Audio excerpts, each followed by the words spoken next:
Bismillahirrahmanirrahim. Assalamualaikum warahmatullahi wabarakatuh. Apa kabar anak-anak semuanya? Semoga kalian semua dalam keadaan sehat walafiat saat menonton video ini. Di video ini Ibu akan menjelaskan tentang prinsip dasar dan alur proses pengolahan ikan segar dan beku, standar ekspor dan olahannya. Tujuan dari pembelajaran kali ini yaitu pertama, mengolah ikan segar dan beku standar ekspor. Kedua, mengolah produk olahan lainnya standar ekspor. Ketiga, memahami prinsip dasar produk ikan segar dan beku standar ekspor dan olahannya. Kemudian yang terakhir yaitu memahami alur proses pengolahan produk ikan segar dan beku standar ekspor dan olahannya. Sebelum kita melanjutkan pelajaran ini, Ibu mau bertanya dulu. Apakah kalian tahu apa itu pengertian dari ekspor? Apakah kalian tahu juga contoh produk apa saja sih yang diekspor dari Indonesia ke luar negeri? Setelah kalian tahu contoh produk yang diekspor oleh Indonesia, negara yang dituju untuk ekspor Indonesia itu kemana sih sebenarnya? Oke, kita jawab satu persatu ya. Yang pertama, ekspor adalah kegiatan penjualan barang dari dalam negeri ke luar negeri. Sudah paham sampai sejauh ini?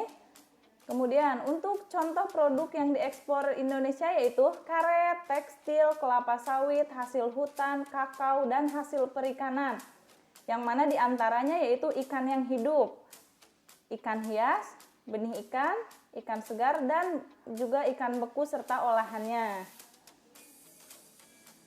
Adapun negara tujuan ekspor Indonesia yaitu Jepang, Cina, Eropa, Singapura, dan lain-lain.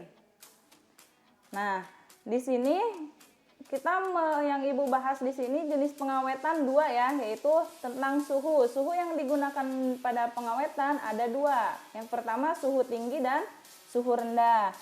Suhu tinggi itu sendiri memiliki arti yaitu suhu jenis pengawetan yang sering digunakan di kehidupan sehari-hari. Contohnya, pemasakan dengan sistem penggorengan, pengasapan, pemanggangan, pemindangan, dan perebusan yang bertujuan untuk memperpanjang umur daya simpan.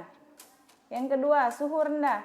Pengawetan makanan menggunakan proses pendinginan dan pembekuan dengan cara bahan pangan dikondisikan di bawah suhu ruangan atau dingin bahkan di bawah suhu 0 derajat dengan tujuan untuk menghambat kerusakan pada pangan.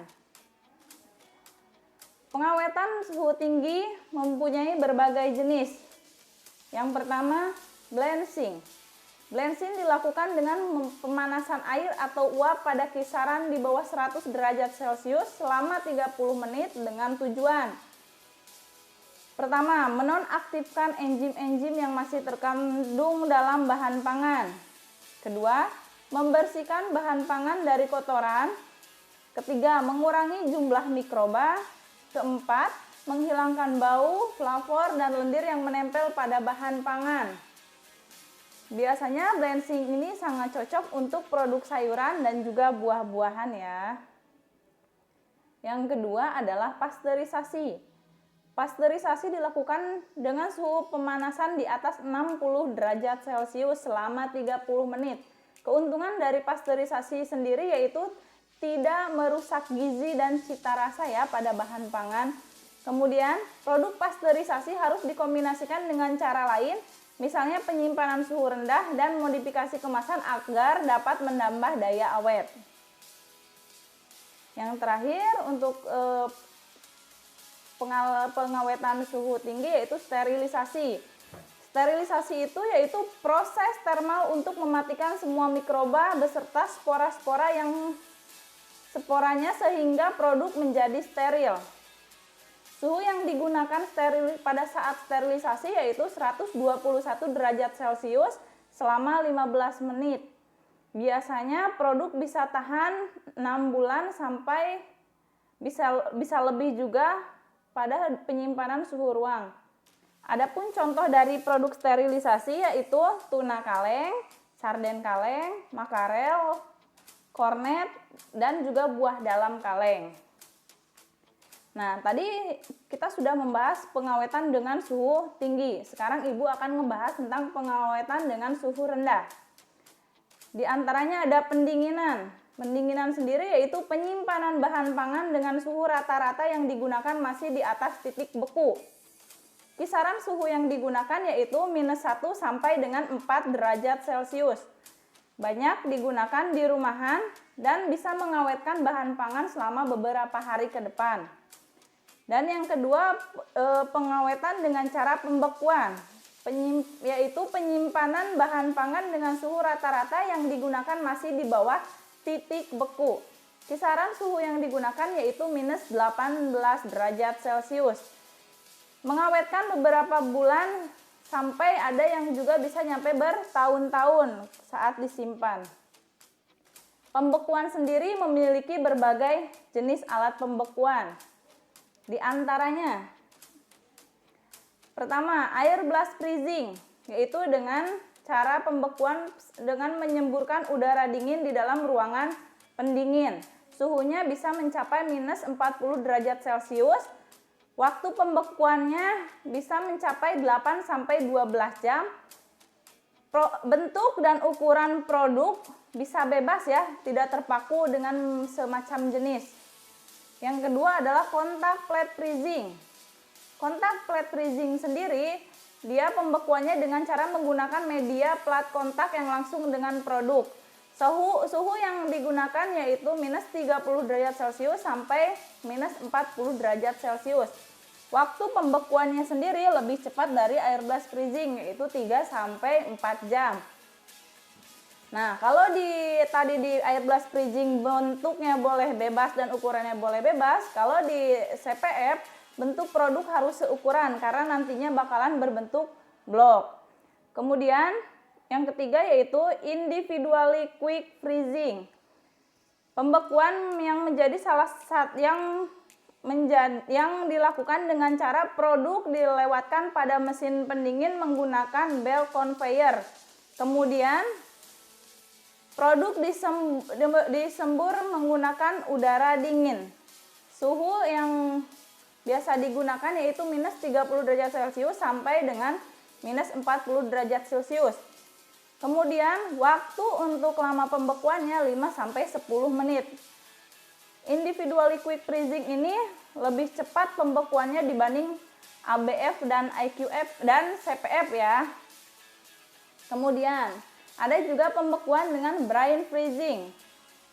Dilakukan dengan cara mencelupkan produk pada air dingin. Suhunya bisa mencapai -17 derajat Celcius. Biasanya pembekuannya merata dan bentuknya bebas ya. Namun ada resiko apabila menggunakan pembekuan dengan cara brine freezing, yaitu resikonya kebocoran media yang bisa menyebabkan kontaminasi pada si produk. Yang kelima yaitu pembekuan dengan cryogenic freezing. Cara pembekuannya sendiri yaitu dengan menyemprotkan produk dengan nitrogen cair pada suhu -196 derajat Celcius. Nah, di pembekuan cryogenic freezing ini produk langsung beku, jadi spontan ya. Yang terakhir ada sharp freezing. Sharp freezing ini jenis pembekuan lambat, biasanya sih digunakan di rumah-rumah atau industri rumah tangga. Kemudian, di sini Ibu akan menjelaskan tentang pengolahan ikan segar dan beku standar ekspor. Biasanya di Indonesia mengekspor produk itu sesuai dengan permintaan buyer. Di antaranya beberapa buyer sendiri itu ada yang menginginkan dengan berbentuk whole rod, yaitu ikannya masih utuh, kemudian dicuci dan dibekukan. Jadi produknya masih utuh ya. Kemudian whole rod and gutted. Kalau di sini ikan utuh, cuma dibuang isi perutnya, kemudian dicuci lalu dibekukan. Yang ketiga yaitu whole run, gutted, and gill, yaitu ikan utuh, dibuang isi perut, dibuang insangnya, dicuci, dan kemudian dibekukan. Yang keempat yaitu whole, run, gutted, gill, and scalp, yaitu ikan utuh, dibuang isi perut, dibuang insangnya, kemudian dibuang sisiknya. Kemudian dicuci dan dibekukan. Produknya sendiri biasanya Kalau dari tuna itu bisa menghasilkan loin.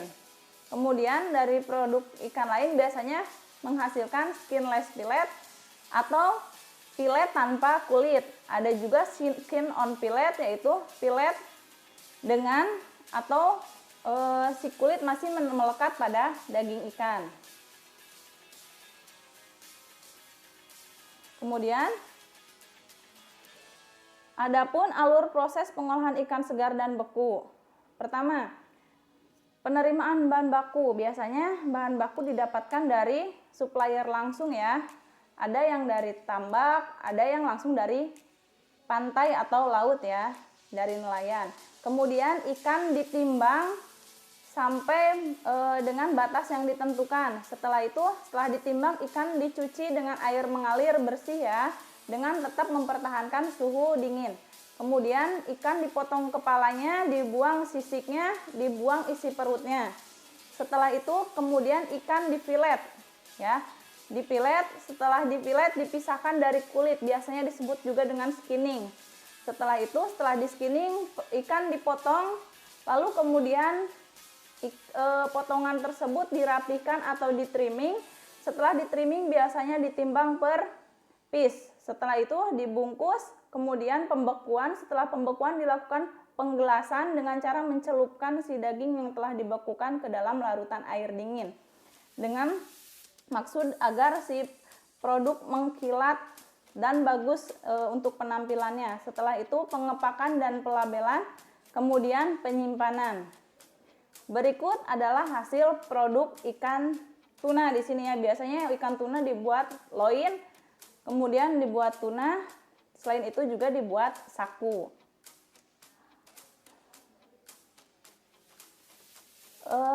Cukup sekian pembelajaran hari ini. Sampai jumpa di video pembelajaran selanjutnya. Tetap semangat, tetap jaga kesehatan. Sampai jumpa lagi. Wassalamualaikum warahmatullahi wabarakatuh.